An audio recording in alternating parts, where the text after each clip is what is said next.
इनके जो पिता हैं गोपाल चंद्र, ये एक साहित्यकार थे। इसी कारण ये जो है साहित्य के युग पुरुष कहलाने लगे। पहले प्रयास करने वाले, पहले विषय को पहुंचाने वाले एक अग्रदूत भी थे। जो कविवाच्य सुधा जो इनकी पत्रिका है,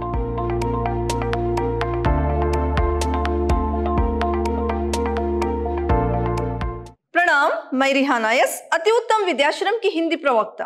मेरे सेकेंड सेम के जितने भी बीबीए के विद्यार्थी हैं, आज मैं जो आपके लिए पाठ्यक्रम है यूनिट 4 के अंतर्गत, पत्रकारिता के अंतर्गत जो हिंदी के प्रमुख पत्रकार हैं उनके बारे में संक्षिप्त में जानकारी दूंगी। जो युग पुरुष, साहित्य के युग पुरुष जो कहलाते हैं भारतेंदु हरिश्चंद्र जी जो है, इनके बारे में जानकारी मैं अभी आपको दूंगी। इनका जन्म 9 दिसंबर 1850 में हुआ और मृत्यु 6 जनवरी 1885 में। इनके पिता गोपाल चंद्र साहित्यकार थे। इनके जो पिता हैं गोपाल चंद्र, ये एक साहित्यकार थे। इनकी प्रारंभिक शिक्षा घर पर ही हुई।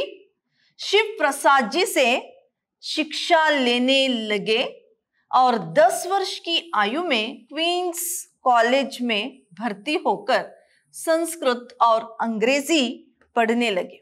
भारतेंदु जी 18 वर्ष की आयु से ही साहित्य लेखन करने लगे थे। इनका जन्म जो है 9 दिसंबर 1850 में हुआ। इनके पिता जो है गोपाल चंद्र जी एक साहित्यकार थे और इनकी जो शिक्षा थी, जो प्रारंभिक शिक्षा थी, वो घर पर ही हुई। इनके गुरु का नाम था शिव प्रसाद। इनके गुरु का नाम शिव प्रसाद था। जब इन्होंने प्रारंभिक शिक्षा इनकी जो घर पर ही हुई थी, इसके बाद 10 वर्ष की आयु में इन्होंने क्वींस कॉलेज में दाखिला लिया। इन्होंने संस्कृत और अंग्रेजी में अध्ययन किया। फिर 18 वर्ष की आयु से ही ये जो है साहित्य लेखन करने लगे थे। इनमें नेतृत्व के गुण होने के कारण वे तत्कालीन साहित्य के युग पुरुष कहलाए। इन्होंने कविता, नाटक तथा आलोचना आदि विधाओं में अपना महान योगदान दिया है। इनमें नायकता के गुण थे। इसी कारण ये जो है साहित्य के युग पुरुष कहलाने लगे। इन्होंने कविता और नाटक, आलोचना आदि विधाओं में अपनी लेखनी जो है चलाई। इन्होंने अपना योगदान दिया है। पत्रकारिता के क्षेत्र में उनका योगदान अविस्मरणीय है।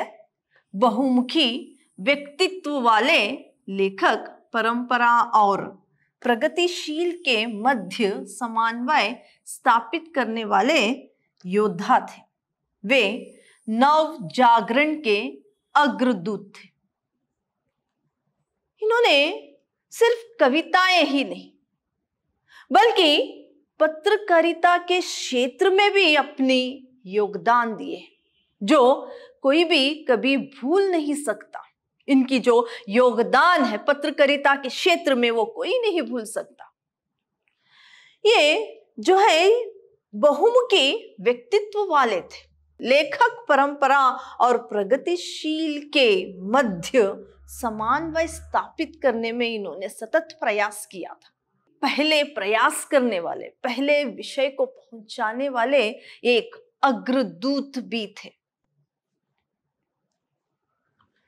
देश की पराधीनता से दुखी होकर वे सामाजिक कुरीतियों के उन्मूलन में सदैव तत्पर रहते थे। हिंदी माध्यम के क्षेत्र में क्रांतिकारी परिवर्तन के साथ पत्र पत्रिकाओं के प्रकाशन संपादन में महत्वपूर्ण कार्य किया। उनके प्रमुख पत्रिकाएं निम्नलिखित हैं। देश की जो पराधीनता थी, तो उससे ये बहुत ज्यादा ही दुखी होकर इन्होंने समाज में जो कुरीतियां हैं, जो कमियां हैं, उसका जो है उन्मूलन में सदैव इन्होंने प्रयास किया था। जो समाज में कुरीतियां हैं, उसके निर्मूलन के लिए ये सदैव तत्पर रहते थे।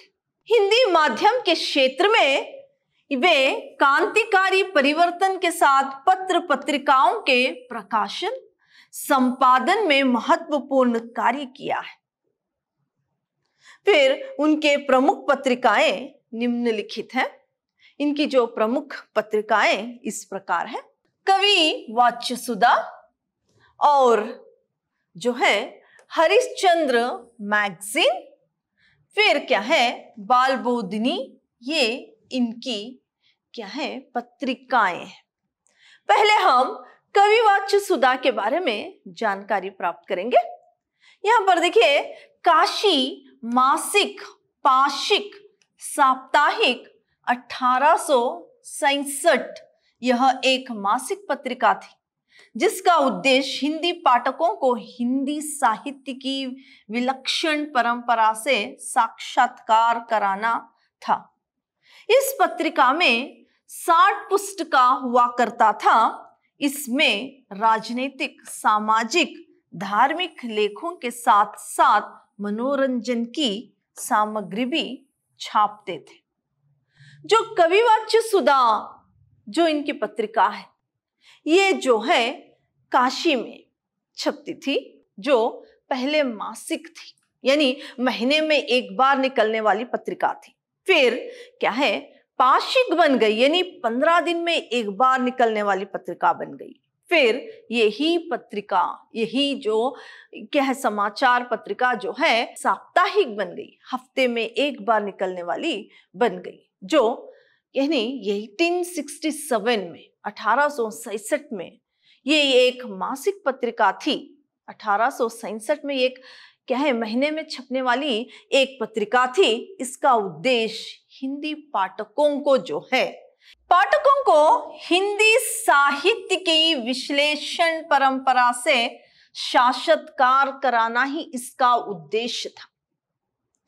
फिर इसमें जो क्या है ये जो पत्रिका थी, इसके 60 पृष्ठ हुआ करते थे, 60 पेजेस हुआ करते थे। इसमें जो है राजनीतिक, सामाजिक और जो है धार्मिक जो लेखों के साथ साथ, यानी धार्मिक के बारे में, राजनीतिक के बारे में और क्या है समाज के बारे में सभी समाचार आया करते थे। साथ ही साथ ये जो है मनोरंजन भी करती थी, यानी इसके साथ साथ मनोरंजन की जो सामग्री थी, ये सब इस समाचार में आया करते थे।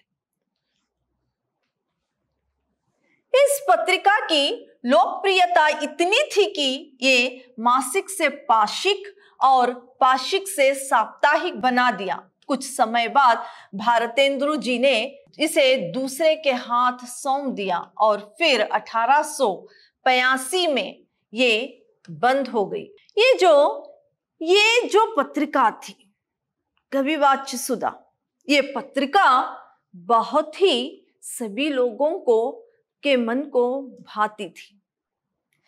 इसी कारण ये मासिक से महीने में एक बार जो ये पत्रिका छपती थी, ये क्या है 15 दिन में छपने लगी, फिर हफ्ते में एक बार।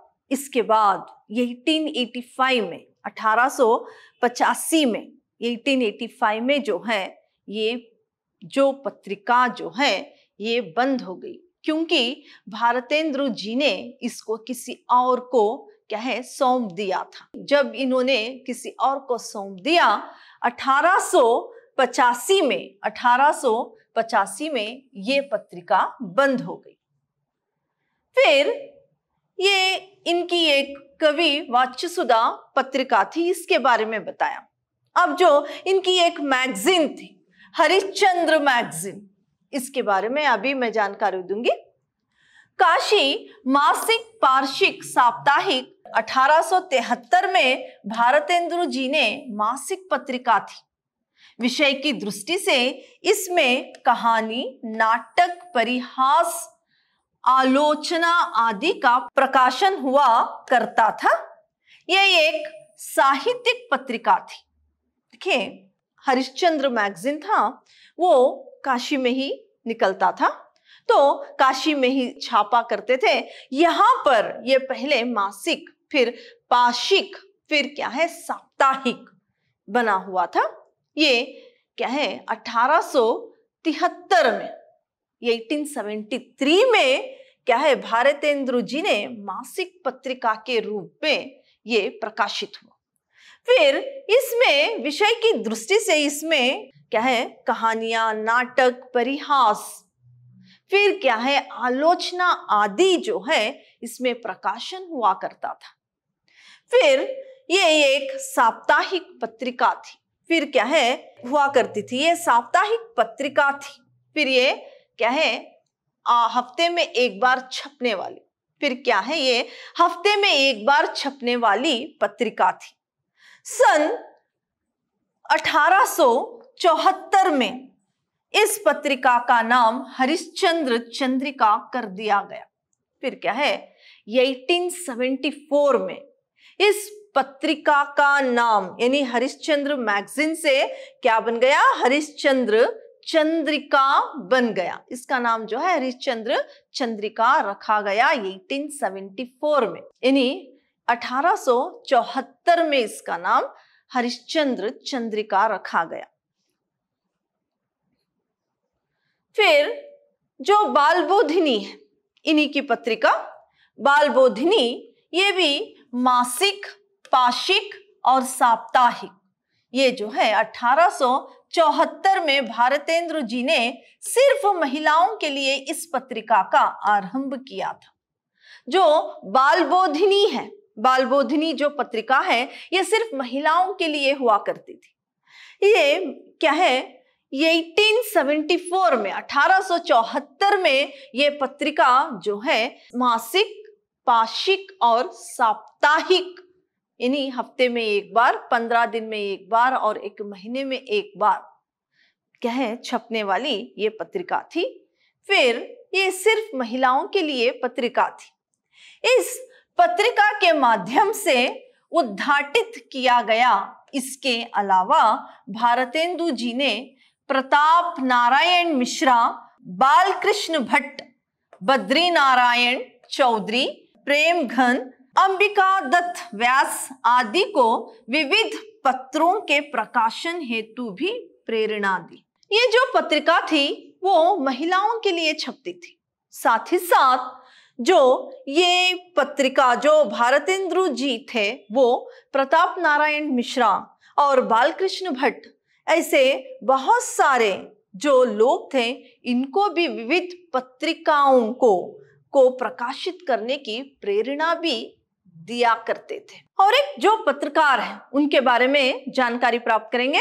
देखिए, महावीर प्रसाद द्विवेदी, इनके नाम से एक युग को ही संबोधित किया जाता है। इनका जन्म 9 मई 1864 में हुआ और मृत्यु 21 दिसंबर 1938 में हुई। ये बहुमुखी प्रतिभा वाले थे। ये एक अच्छे निबंधकार, समीक्षक और अनुवादक थे। साथ ही साथ ये एक अच्छे पत्रकार भी थे। द्विवेदी जी जो है, इनके नाम से ही एक युग को संबोधित किया जाता है। इन्होंने सरस्वती पत्रिका को राष्ट्रीय स्तर की पत्रिका बनाया।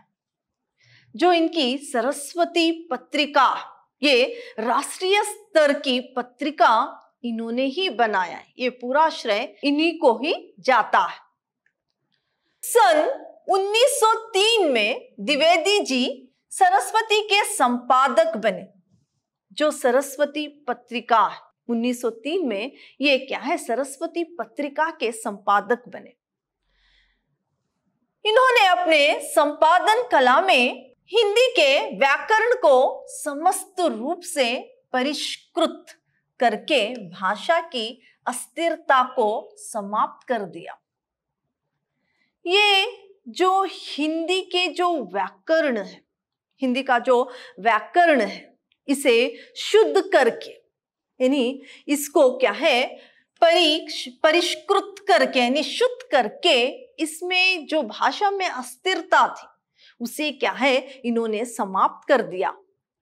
फिर अपने आदर्श और सिद्धांतों की कटुता से लोकप्रियता और वैयक्तिक सुख का सौदा करने को कतई तैयार नहीं थे।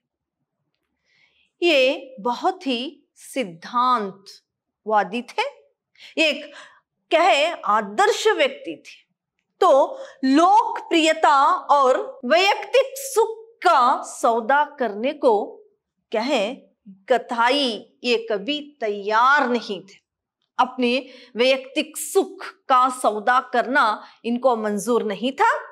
तो स्वाभाविक है उन्होंने बहुतों का कोप भाजन बनना पड़ा, मगर सरस्वती का संपादन तथा रूपायन अपने सिद्धांतों के अनुसार से ही किया।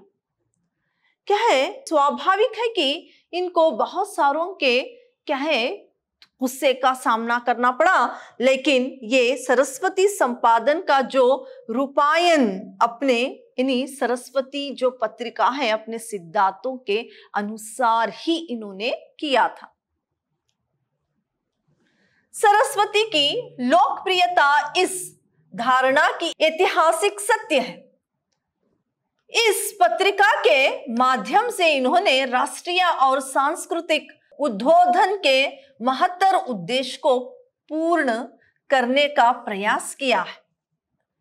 सरस्वती जो लोकप्रियता इस धारणा की ऐतिहासिक सत्य है। सरस्वती जो पत्रिका थी वो बहुत ही लोकप्रिय थी, यानी लोगों को बहुत पसंद थी। ये ऐतिहासिक सत्य भी है। सरस्वती पत्रिका के जरिए इन्होंने राष्ट्रीय और सांस्कृतिक जो उत्तेजना है उसका महत्तर उद्देश्य को पूर्ण करने का प्रयास किया था। व्याकरण समस्त भाषा विषय वैविध्य अप्रत्यक्ष आचार संहिता पीली पत्रकारिता से बचाव साहित्यकारों का उत्साहवर्धन सृजनात्मक साहित्य और सफल यानी पत्रकारिता में द्विवेदी जी जो है प्रथम पुरुष है। इन्होंने व्याकरण समंत और अप्रत्यक्ष आचरण ये सब में क्या है, इन सब पत्रिकाओं में द्विवेदी जो है वो प्रथम पुरुष ही रहे। ये द्विवेदी जी की जो सरस्वती पत्रिका है ये क्या है बहुत ही लोकप्रिय थी। आज मैंने आपको दो पत्रकारों के बारे में जानकारी दी है। अगली कक्षा में और भी बहुत सारे पत्रकार हैं, उनके बारे में जानकारी दूंगी। धन्यवाद।